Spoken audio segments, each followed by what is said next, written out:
Welcome back to another podcast episode on Moon Knight. Got Scott here.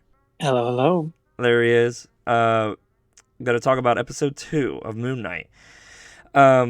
Real quick, in case you didn't know, and I just found out, because Scott told me, there's QR codes in the episodes, and you get a free Moon Knight comic. I have no idea what volume. If I could see the artwork, I would know. But that's So pretty the cool. it is very cool. So you get it with their digital app. It's not a physical comic book. This issue, the free one, is Werewolf by Night, Werebeast Moon Knight, the supernatural slugfest you dare not miss. And the other Nice. one was the first appearance of Moon Knight, Oh, and it's very nice. Werewolf by Night is actually getting its own series, so we'll probably see Moon Knight in that, Yeah. hopefully. I misspoke last episode that we were I got confused. For some reason I thought that we were already in phase 5. But right now we're in phase 4. So we'll probably get that maybe phase 5, maybe even phase 6. But I'm not quite certain. But anywho, so talking about episode 2 of Moon Knight, what were your initial thoughts on the episode? Great episode. Less scary. I love Mark. I love that he's very different from Steven. I love seeing the suit in action. I love seeing his other suit, his business suit. All around another great. It's a very solid episode. Yeah, I don't know if it really did as great as the pilot episode per se, but I think it was, just as good as Absolutely. I really am liking the series so far. Of course, unfortunately, we only have 4 more episodes left. It's only I don't like to think of it that way. Yeah. Yeah, it's a 6-episode event. Of course, I highly anticipate them coming out with a second season. The only shows that we've confirmed second season so far are What If, Loki, and I think that's it. They already confirmed that. Sorry, go ahead. Because I think WandaVision was. I don't think that's getting a No, second season. no. WandaVision's been confirmed that they're not getting a second season. Have you That seen it makes yet? sense. I have not. I need Okay, to. I want to watch it with you and Scott. With you and Tristan. You are Scott. What the heck? Yeah, I want to watch it with you and Tristan. I thought it was a really good show. It had a little bit of its spooky moments, if I'm going to be honest with you. Mainly because you didn't understand what the heck was going on.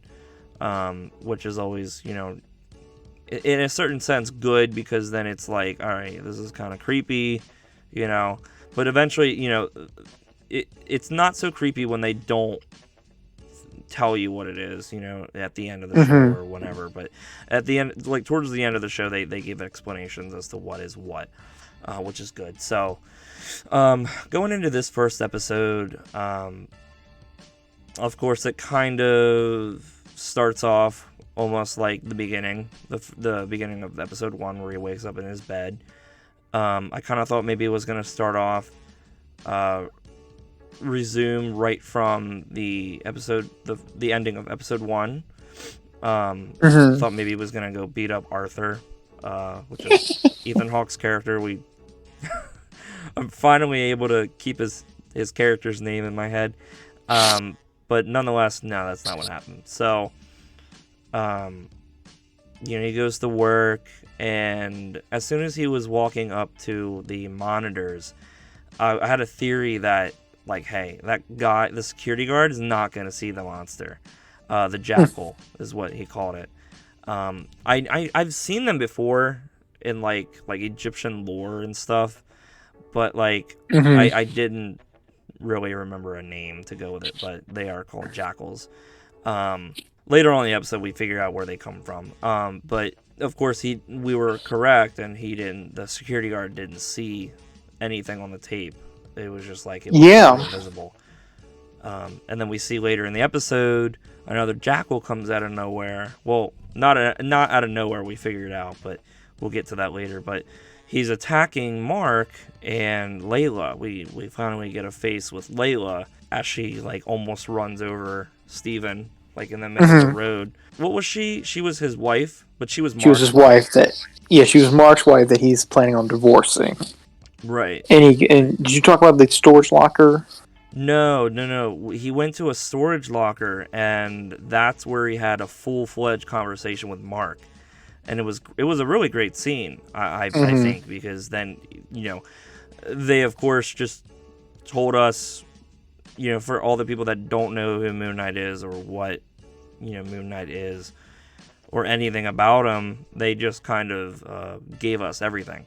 They laid all the cards out on the table. Like, Moon Knight is the Avatar, or Mark Spector, more or less, is the Avatar who becomes Moon Knight with superhuman strength, and the ability to see creatures. And he's the avatar of Khonshu, which is the moon god of revenge.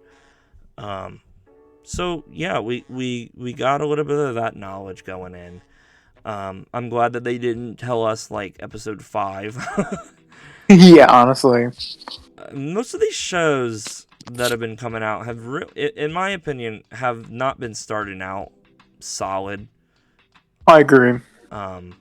Except for, I thought Loki started up pretty strong. Yeah, I can't even remember. So, spoilers for Loki, but like he gets killed, or he like takes the time cube. Oh yes. He runs off with it in like that 2011 Avengers scene, and then the TVA capture, and he goes through the whole court system and all that. So, and then he like becomes a TVA detective, Right, and then the greatest part about that that was the pilot episode where he finds out that he dies later on, like he's watching his life fold or unfold on this projector. I thought that was a really good scene for the Loki, but we're on Moon Knight, so. But yeah, no, I don't think anything but, in my opinion at least, anything but Loki has had a good pilot episode or a good like first 2 episodes. Yeah, because Winter Soldier took a little time to really build up. I mean, it had some great moments in like the first episodes. But It wasn't. I didn't feel as though until like John Walker, U.S. agent, really came when he was a big part. I feel like that was when like the show really started to keep get some momentum going. What was that, like episode 3? Yeah. I agree with there, and because I've seen WandaVision and you haven't, I'll agree that WandaVision did kind of take a little bit to kick off, but they literally made you think of everything possibly, like what could be going on. I've had, because they announced WandaVision, I can't remember what year it was, maybe back in like, when did we get WandaVision? Oh, it's been a while. Or 20? Did we get it in 2020? 2020? We did. It was during COVID shutdown. Yeah, because Multiverse of Madness was coming out last year. Yeah. Like November. Yeah. And WandaVision really was supposed to come out in 2019, I think. Yeah. But I think they announced WandaVision in 2018. And I was just coming up with all these like different theories and stuff, and then I was just like having conversations with other like Marvel heads about it and what possibly could be going on in the whole show. So it's like they kind of really make you think about it, and then of course towards the end they just unload everything and it's like, hey, this is what's been going on, this is what's been going on when really you were thinking this, stuff like that, which I don't mind. I'd rather them tell us than us not get any explanation as to what just happened in an episode. You know what I mean? I do. So the whole episode episode 2, we get a little bit more action with Mark in the suit, and we even get some action in the new suit, which is Mr. Knight. The business suit. Yes, Mr. Knight, yeah. Yeah, the business suit. Which is Steven's Marvel, or Steven's Moon Knight. Like I said before, I had speculation that maybe he was going to make his own. Oh yeah, that would have been interesting, but at the same time, it probably wouldn't have made much sense. I don't know. It was just kind of like a speculation. Why don't you walk us through the whole suit, Scott? Like, what did you like about it? What didn't you like about it? I wish they did the mask a little better. Yeah. I wish like that was a little like the moon on his thing. His head was more prominent. I really love his armor suit. I love that thing to death. It looks like a Oh, mummy yes. suit. I Yes. love that because like instead of just being like this pure white like spandex thing, they had like the wrappings and like the armor. It's so good. Weird. It's weird because Steven was getting his butt kicked by the jackal, Mm-hmm. and he was having He's a like conversation. suit. Yeah, as he was falling out of like a 3-story building or something, and then Mark, he's having a conversation with Mark in the window of a bus, Mm-hmm. and he's like, what are we wearing? He's like, you look like a sadistic Colonel Sanders or something. Yeah, sadistic like Colonel Sanders. Okay, no, I'm sorry. I was talking about a different scene. That's where he let Mark in and let him take over to more or less kill the jackal. But yeah, when he first got the suit, he was like, all right, this is new. And he's like, Steven, what are we wearing? And that's when, he said the sadistic Colonel Sanders joke. But then he was like, the suit that I wear, it's what I wear is the wrappings from Conchu, like in his tomb or whatnot. So it's, I don't know, it's interesting how that works out and how it just kind of molds around him and makes a suit. But nonetheless, it's cool. And plus he's got the Mark's got like nunchucks, but like they're not nunchucks. I don't know what they are. They're like batons. Yeah, they're batons. Bow staffs, kind of like that. Yeah. Kind of like what you said. Daredevil and Nightwing use. I can't remember what their official name is, but you get the idea. Yeah. So that was pretty cool. But Mark's Moon Knight has the what did I call them? Moon rings. Moon rings. That's I was gonna say like moon boomerangs, but I don't get know. It it's definitely something different. I like them. They're cool, especially when he throws them in the comics. People. No. I'm sorry. Go ahead. No, go ahead. I was just gonna ask: does Moon Knight kill people? I'm assuming he does. Yes, I'm gonna say yes, but. So that's why people like to consider him like somewhat of an anti-hero, because Deadpool's 100% of an anti-hero. Mm-hmm. Deadpool kills people. So, but yeah, blatantly. Some it's people pretty obvious. Yeah, some people just tolerate it more than others. Mm-hmm. Like the X-Men. I don't know the Avengers really tolerate that. I don't know. The only interaction that I've seen Deadpool have with the Avengers is in volume 4, the Dead President's arc,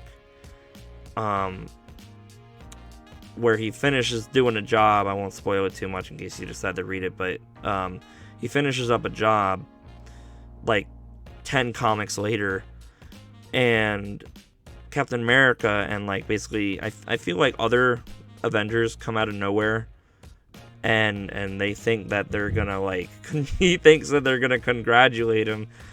And I think they I don't think they yell at him, that they just more or less like almost ignore him somewhat. You know what I mean? And then he's like punished. Yeah, he's just like, all right, who needs him anyways? But what were you gonna say? No, what I find interesting is that they turned Venom into more of an anti-hero now too. Yeah, I recently saw Morbius on Sunday. And yeah, they turned him into, like, what is he, like an anti-hero now too? He's basically an anti-hero now. And oh my gosh, he's supposed to be like a villain, man. Okay. Actually, well, he's barely a villain though. Let me put it this way: the plot of the movie was so weird and a little bit all over the place, and missing chunks, and I mean chunks of like dialogue that would make this pair with that, and so on and so forth. But if they had not cut out a bunch of stuff, or if they didn't cut any stuff and that's just the script that they had, it just sucks, by the way. I think,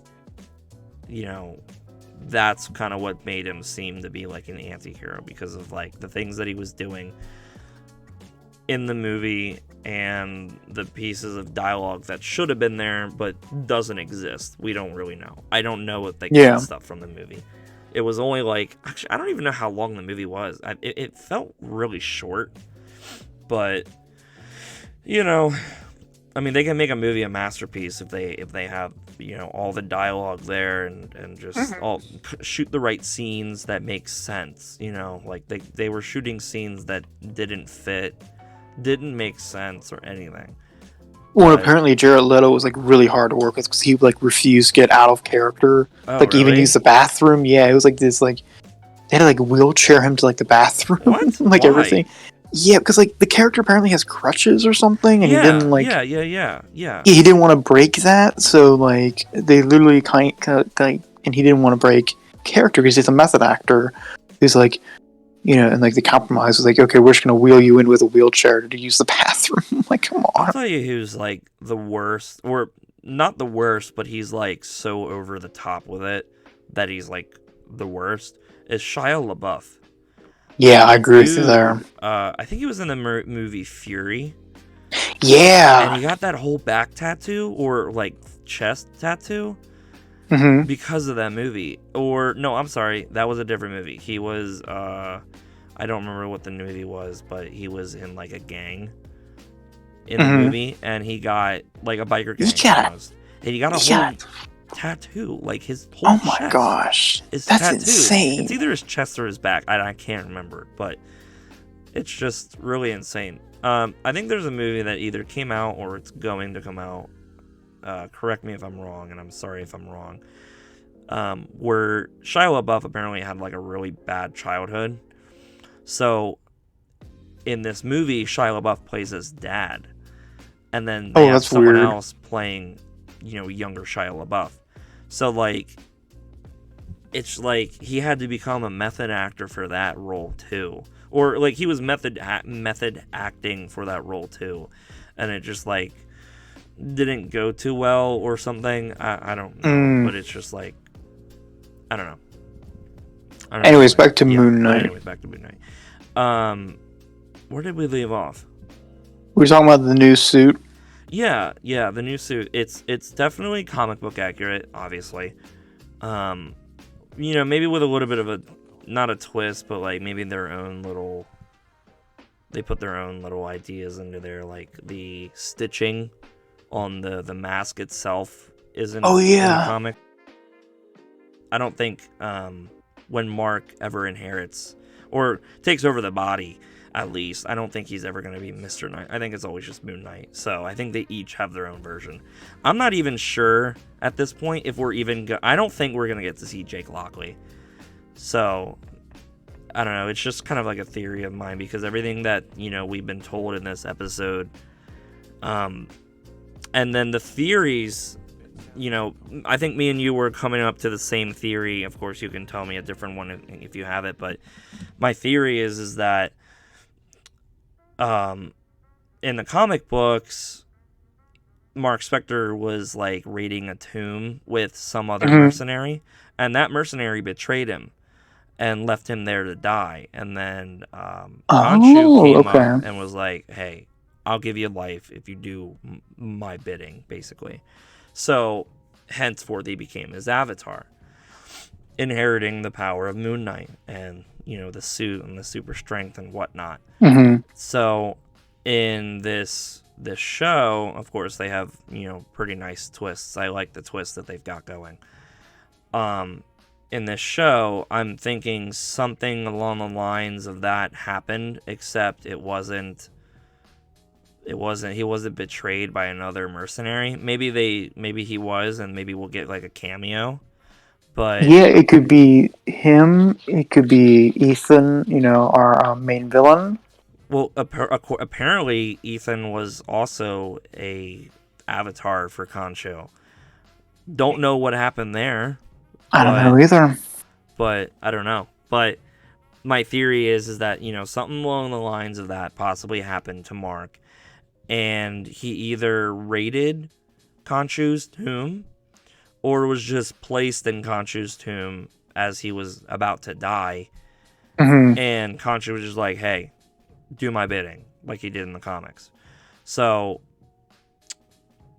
I don't know how that works, but maybe Yeah, no, I'm a little stumped now because if that's true, then really the body would belong to Mark and not Stephen Grant.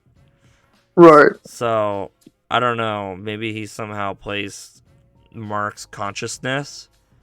Yeah, that's it. Yeah, because if you remember, Arthur was kind of what was he saying? I don't remember word for word, but he was saying Avatar, yeah. No, he was saying, do you wonder why if Khonshu put the Oh yeah, the split personalities, or was yeah that? yeah, he was like, because you were broken, or no, because you were easy to break, or because you were already broken. Already broken. That was a great line. Right. So I don't know. Maybe Mark's body is gone, and he took his consciousness and put it into Mark's body, and then just all of a sudden, like in Mark's 20s or something, or in Steven's body, and all of a sudden, in Steven's 20s or something, he just randomly starts having these lucid dreams and sleepwalking, and then that's when he starts doing the tie him up in the bed type deal every night. So I don't know. It's definitely a theory. Do you have a theory as to like? So I'm right there with you. I have to agree. I could say that maybe Mark was like treasure hunting, and then like he gets caught in like a booby trap, and like he's about to die, or like it was like in quicksand, and then Khonshu comes. He's like, "Look, I'm looking for a new host. I can save your life, but you owe me for this. Right. You're the one who raided my tomb. You're the one who desecrated this holy place." That's even if basically he did raid him, though, too. You know what I mean? Exactly. Like, we don't even know where the scarab came from. Mm-hmm. Whether it's just your average, like, cursed piece of cursed object, yeah. Ancient whatever, or because we also found out the purpose of the scarab, and that it leads to Ammit's tomb, and they're trying to resurrect Ammit. But my thing is, where did Arthur get the power? If because you have Moon Knight, he gains his power from Khonshu. Khonshu is alive, or maybe not totally alive, maybe only alive to Mark, and Mark and Steven, you know what I mean? So I'm wondering if maybe Arthur can only see Ammit, and then they're trying to like fully resurrect Ammit. And then there was that weird scene towards the end of the episode that we saw, where Arthur does end up with the scarab, and because an old man picks it up, and we think that he's going to judge the old man, but he just doesn't even judge him. He just straight up takes his life force. So that's a red flag. I'm not gonna lie, when those two police officers, quote unquote, picked up Steven from his house and then brought him to the whatever that little camp is. The ghetto. We're gonna call it the cult ghetto. Yeah, the cult headquarters. And he was trying to tell him the differences between their two gods.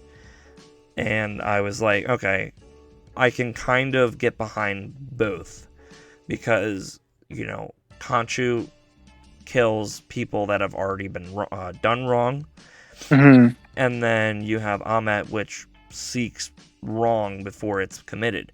I can kind of get behind that to a certain extent, and then he brought up the whole baby thing, and then that's just I could tell that's where the writers were like, all right, and then this is where they're gonna lose Steven, and that's where Steven's gonna officially say, okay, you're really a bad guy, and that's where he gets motivated to try and help Khonshu.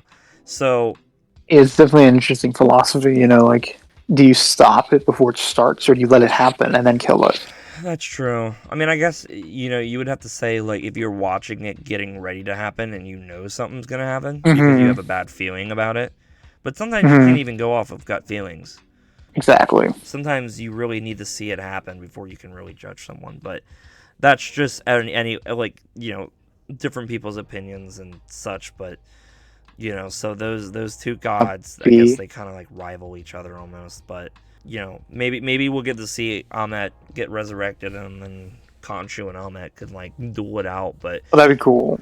But Khonshu, definitely showed some of his colors in this episode towards the end, because we see Steven behind the glass and not in the body, and Mark's in the body this time. So it's kind of, the tables have turned, and Steven's like really upset, and it really felt like he was, definitely Mark was trying to be a little bit sympathetic, because he was like, hey, I've been in your shoes for a long time, so Khonshu's like, you really owe me one, because I saved your life, like you said before. This body's not yours, it's mine. Yeah. And, like, you won't like the next candidate, because, like, he can just get rid of, Mark if he wants to, and he'll take the girl.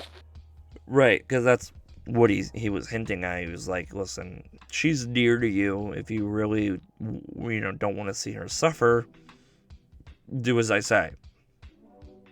And it sucks, because he's definitely trying, and then everything just got unfolded, and Steven learned the truth about everything, so it just kind of sucks. And then I like at the end where he's like, Arthur's got the medallion, and then he's like, we'll try harder, we'll have to try something else. And then he's like, we'll just have to go to Ammit's tomb first. Mark's like, where are we going? And then Khonshu's like, where the hell do you think?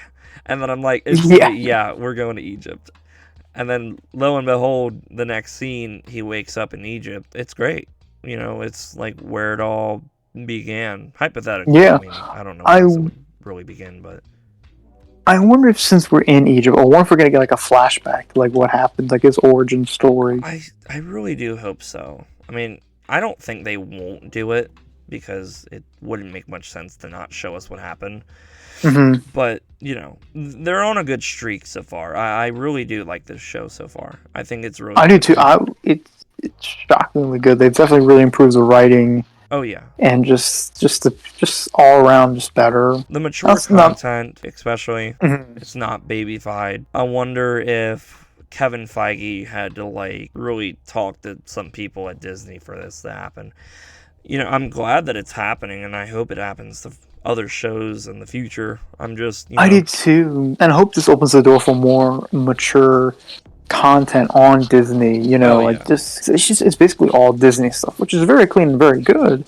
But sometimes you want something a little more mature, Right. Although they did add Punisher, Daredevil, and all that, so. Right, and they updated the mature settings. They're starting to add a couple of different things. Can't even think of them, but they're starting to add a couple of different things on there. I think I heard eventually Stars is going to be added. I think they're going to get Family Guy. Okay. Not Family Guy. No, Family Guy is owned by 21st Century Fox. Okay. I just think they might own. Because remember, they now own the rights to the X-Men. So that's right. Their last movie was Dark Phoenix. It sucked so bad. Yeah. It's like Apocalypse was okay, but I never. Apocalypse was okay. You know that Oscar Isaac did Apocalypse, right? Yeah, it's crazy. Yeah, great. He did actually very good in that role. I just saw the movie; it's just too disjointed. I feel like they should have had better writing for that movie, because absolutely was so like nerfed compared to his comic books. Compared to him in the comic books, he's basically like the Fox version of Thanos. Of course, I don't know if both of them have gone toe to toe or not, but one time I was reading Dracula apparently made Apocalypse kneel once. I think like Apocalypse killed him like instantly afterwards. He was so pissed off. But like, what's DC's version of Apocalypse? Darkseid, basically. Darkseid. Okay, I see. I mean, he's kind of like both Thanos and although there might be another guy like. A lot of people like to compare Thanos to Darkseid when. Yeah, he's a little more similar to Darkseid. I think there's another big villain in DC. But usually it's Darkseid. Usually they go with him. They don't have anybody else. Right. And yes, it is true that that Darkseid came out first, and then Thanos was created. Because I think Darkseid came out in like the 60s, and then the 70s is when Thanos came out. So No, ironically, Jack Kirby made both characters. I think he. wait, I know what? for a fact he. No. Yeah, so Jack Kirby made the series Fourth World, which is where I believe Darkseid made his first appearance. I could be wrong on that, but that was like his big story series in DC. I didn't know he did DC stuff too. Oh yeah, he did. Sick. He made Green Arrow. Oh, nice. A couple other great. Yeah, he was a really big. He was very big at DC for a while. I looked it up. Apparently, Batman was created in the 40s. Yeah, his first issue didn't come out until 39, and then primarily actually by Bill Finger, but Bob Kane stole like the credit for it. Oh. But now he's getting his credit now. Oh, okay, well that's good. But, Yeah, people know about it now. So like, right, of course. and Bob Kane was like, he was not. There's some great stories about that. Mm-hmm. So, what would you give this episode, like a rating? What did I give the last one? 8? Yeah. I think I give this one a good solid 7.5. Yeah, I'll probably be right there with you. I don't remember what my last rating was, but I'll agree with you. Yeah, I'll get 7.5. Yeah. Okay. Well, thanks for tuning in to this second episode of Midnight on ChaoticCorp Podcasts. We stream from time to time. You can follow me at twitch.tv/HotPocket61. I've actually been streaming a little bit, mainly the new Lego Star Wars Skywalker Saga. Side Point, how is it? Is it as good as everyone says it is? It's so good. There's so much new stuff. When you're going to worlds, you can go to the world, or you can go to like the world's like space. So you can go to like Coruscant space or like Tatooine that's cool. space, and there'll be ships there. And then I just got to Coruscant. I'm recording and I've been streaming all of it, so it's all recorded. So I'll release it. But I just got the Coruscant. The maps are huge. They're like open world maps basically. And then so it's weird. So like I had the hardest time figuring out how I wanted to start the game. I couldn't tell if I wanted to start with episode 4 or episode 1. So at first I was like, for old time's sakes, I'll start with episode 4. But then I was like, nah, I'll just start with episode 1. So yeah. you start off in the ship, or on the Federation ship, and then the gunship with all the droids. Right. So then with Qui-Gon and young Obi-Wan. Right. So you start the mission, and then you kind of wander around the ship, and then you get off the ship, and then you have the option. Then you're on Naboo. But you're not in the city of Theed. You're in like the swamp or the forest. I can't remember the name of it, but you can walk around the forest and there's like little things to collect and stuff. And then you go to the mission marker and say if you want to start the mission or not. So it asks you if you want to start the mission, because there's a lot of different open world areas. There's the swamp area, and then then after that, you get to go to another open world spot is It was very similar to like a Lego Marvel 2, where you have like different open worlds and all that. Okay, that's cool. So then you get to go after you go to the swamp, you get to go to the Gungan like underwater world basically.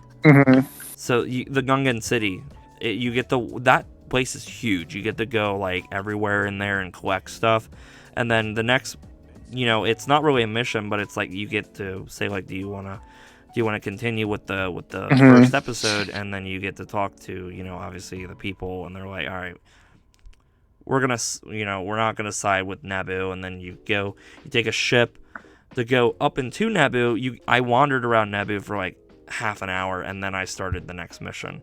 So like you can go to these worlds and then go to certain areas,